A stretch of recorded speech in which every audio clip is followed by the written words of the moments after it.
Okay, hello everyone. Thanks for tuning in. We are coming to you live from the JADA Art Fair for Miami Art Week 2021. I'm your host, Samuel Locher, and I am joined by Gifted and Woboy of Nifty Castle. Thank you so much for being with us today, everyone. So, to start, tell us a little more about yourself, about the two of you, how you met, and some of your creative projects before Nifty Castle. I understand you guys have a bit of a background in music as well, right?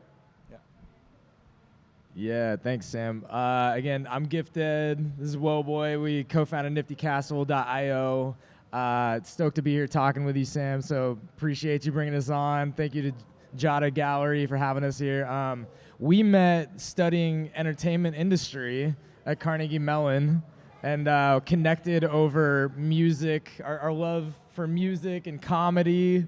You know, we're both multidisciplinary artists in our own right, and have produced all different types of experimental music. You know, Woboy's quite the musician and the singer himself. I've done, been making beats since I was in college, and I've played drums in a bunch of bands. But yeah, man, we've lived a lot of lives, and we really got into NFTs through Clubhouse starting in January, and started building the Nifty Castle community, one of the dopest OG NFT communities on Clubhouse, and it's just a bunch of artists supporting other artists. But we grew out of that, and now we're here, man. And I'm happy to be here in Miami. We've met so many talented, wonderful people. Sam, thank you so much for bringing us in here and giving us an opportunity to speak and represent our community, Nifty Castle. And we've dug into so many different creative things, and we just wanted an opportunity. The NFT world, Gifted reached out to me, and he was pretty familiar. He was getting familiar with these. I think there's an opportunity for us to be a platform for other artists, and for us as artists to put our best foot forward. And then we started to dig into the Clubhouse community. We realized one example. As he mentioned, we both have a love for comedy. We started hosting an open mic. So for comedy, there's open mic formats, and people would get an opportunity to go up on stage on Clubhouse, share their NFT project, and then the whole room would discuss and help each other grow and build their projects, because we were all there together in the beginning. All these people have been there from the origins, the very beginnings of this NFT art renaissance. So it's been incredibly fun. We just had a party with all those people. We got to spend some incredible time together. We just had a brunch together, and it was a lot of fun. But thank you again for having us here, and that's the beginning of the Nifty Castle. But we've been growing our own projects since, so we'd love to talk about that a little more. You got any questions about that too? So let's talk about this. I mean, you mentioned it was around January, February last year that the NFT craze took the world by storm, right? Tell me a little bit more about what led you guys to NFTs. Yeah, for sure. So, like we said, we're both multidisciplinary artists, and for me, that aha moment was really understanding the power of the technology to empower artists in real ways that they've never historically been able to capture their own value, right? So, just the fact that artists can now own the manufacturing of their work and get royalties and build generational wealth. When I understood that this technology could empower artists to capture value that they have just never had the chance to, and literally change the lives of so many artists, scale that, right? So that was the aha moment for me. I said, hey, this is going to be powerful. This is going to change thousands, if not hundreds of thousands of creators and artists' lives. And that just kind of got me way more interested, and then I started learning more about the technology from there. And specifically, I guess an example would be royalty structures, the idea that you put your work out there and people will resell your art, so many different mediums of art out there, as your project, or oftentimes an artist will be a part of a project that pops off, and then their previous work starts to sell, and then they see those the dividends, like the royalties from the history of people just reselling their work, and in traditional structures that just doesn't happen. It's a new paradigm for ownership, right? And so especially though, like as digital artists go, right, that's the concept of kind of ownership and owning that the value for your work is not really existed in any real way, because everybody's always thought like, oh, they're just JPEGs, they're just PNGs, or they're just MOV files, they're infinite, you can copy them. So adding the concept of scarcity into digital art, that's like The smart contracts. That's amazing. And one thing about NFTs that was definitely like my first impression at the time of the whole craze beginning earlier this year was and it's funny to me that the visual art really still always was and kind of continues to be the face of NFTs, because when you talk about these royalty structures and everything that are possible through NFTs, I really see it taking over just conventional licensing and rights to everything from movies to songs, music, like everywhere. Yeah. And so when you guys started Nifty Castle, one of the things I was reading about was the Genesis project you guys had. So for the people who don't know at home, explain a little more about like the idea of a generative art collectible as an NFT. Yeah, these are great questions, man. I'd like to say first and foremost to your first point that I mean I'm an NFT maxi, if you want to say it that way, right? Because I truly believe everything is going to be put on the blockchain, whether it's houses, your medical records, your cars. Like, I think all of it's going to be on the blockchain. It's going to be tokenized on the blockchain in some way, shape, or form, right? Art is just the beginning. I think it's going to be sports teams. Literally by 2022, next year, by the end of next year, anything that can be collateralized, I think, will be, sharded, fractionalized, tokenized, all of it on the blockchain.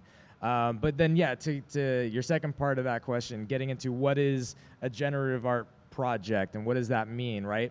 So a generative art project just means that you create some kind of algorithm to randomly generate combinations of traits, right? So what we did with DBs is actually very unique as far as generative projects go, because we actually handmade all of the art, but we did still create an algorithm to create unique combinations of traits, right? So we randomly generated 3,000 unique combinations of a bunch of traits, but then we didn't have a pipeline or a program that just, we put it in all the inputs and it spat out a bunch of pieces of art. We handmade over 9,000 pieces of art. So it's the first ever completely handmade generative art project ever that when it launched, right? It's the first of a couple things. It's also the first project to actually have 3 NFTs for the price of 1, because every single DB actually has 3 versions. So there's the original DB, the Winky DB, and then the X-Ray Skull DB. And you unlock all those, like you buy the 1 and you get all 3. It's also the first generative art collection that has unique descriptions. So we actually also created like a Mad Libs style program that randomly generated 3,000 different unique little stories. So in the descriptions, like no other project when we launched DBs had anything unique in the descriptions. It was just like the same copy paste little line. So we're like, that's a miss. Like that's an opportunity. Like, why not come up with something creative and do something unique for each of the pieces of art? So first ever generative project to do that. And we just launched the first ever NFT skate team. So DB's skate team is happening. We just signed our second skater, Santana Saldana is the first ever skater officially sponsored by an NFT project. So shout out Santana Saldana. And then Bobby Snowden. Bobby Snowden just joined, and they're both just super talented. Again, the ethos of the Nifty Castle is it's ground up, community driven, supporting artists. We believe that skateboarding is one of the purest expressions, the purest forms of self-expression, right? And so it's the same ethos. We're now identifying upcoming skaters, you know, semi-pro, amateur skaters, and supporting them and sponsoring them, you know. And another thing I wanted to mention about just like generative art in general, another set of the artists are the devs too that are working on these projects. And early on, when we first started our project, it was just ourselves and Sketch Nate, who's a wonderful. He's the artist behind DBs. Shout out Sketch Nate. Wish you could be here with us. We love you. But Waleed, our dev, he was extremely helpful with us for the smart contract side of things, which is extremely essential for you to deploy your project out there so it can even be a project. So you need to be able to like hold hands with devs so that you can truly navigate the space like as an artist. So it's tough to be there if you're not familiar with artists and with devs in the space. So development is an art in itself as well. So yeah, shout out all the real devs out there. And you touched on this a little bit, but it seems like everything you do with Nifty Castle is really, really community driven. So tell us a little bit more about the community and how important community is to the overall mission of Nifty Castle. I mean, we could talk about this for hours right here, cause no, like here's the thing, right? And I'm aware enough of what's going on, and that community is actually now even almost like a buzzword for like a lot of people, because they're all like, yeah, community this, community that, community everything. But why then are 90+% of all NFT projects destined to fail? Because they don't actually have real communities, or they don't care enough to actually take the time to build a real community. So they might buy a bunch of hype, they might buy a bunch of bots, they might, you know, make it look like it's popping off in their Discord when they launch, but then it goes like this, and then it comes back down, and there's nothing really there, right? There was never any real community. Nobody really cared. It's a bunch of flippers or people just getting in that don't really care, or they're just there to make a quick buck. They don't care about the art. They don't care about the project. They don't care what you're trying to do long term. We are like, if you want to put it this way, we are the anti-hype. Like there's all this hype out there, hype, you know, people jumping on different things. Our trajectory has been this. Just slow organic growth for a year now. But we've gotten by ourselves, no big backers, no Mark Cuban, no Gary Vee pumping us, no, you know, nobody giving us a bunch of money. We actually didn't, you know, we actually haven't spent $1 on any paid media to date. And we've built over 1,000 unique collectors now in our community, over $1 million total revenue, and it's purely organic. Started on Clubhouse, and again, Woboy was saying, we literally just came here from a pool party, house party, brunch that we just threw at the little Airbnb that we rented in Wynwood for the community. It was just all of our friends from Clubhouse. It's like community is everything to us. And it's like hard for me to say that without feeling weird without the context, because again, I feel like everybody says it, but it really, we wouldn't be here without it. And our entire mission is to build for the next 10, 20 years and return as much value as we possibly can for our DBs holders and for our collectors and for our friends in the space that believe in us. That's how I feel. All of you on Discord, all of you on Twitter that are supporting us, thank you all so much. We know a lot of you could not be here. Some of you just couldn't attend under certain circumstances. Some of you are across the world. We appreciate you. Shout out Biker. Thank you guys so much. We love you so much. Appreciate all your help and support, even from afar. Rob Boss fam, Biker, yo. Seriously, we love you. Biker, sorry you couldn't make it, bro. We missed you. And Cas Vegas, love you. So, what are Nifty Castle's plans for the near future, and where can people find you online if they want to get involved? You're asking the hard but essential questions. Yeah. So niftycastle.io, Nifty Castle across social medias, but definitely niftycastle.io. If you want to mint DBs, now's the time because they're 90% sold out.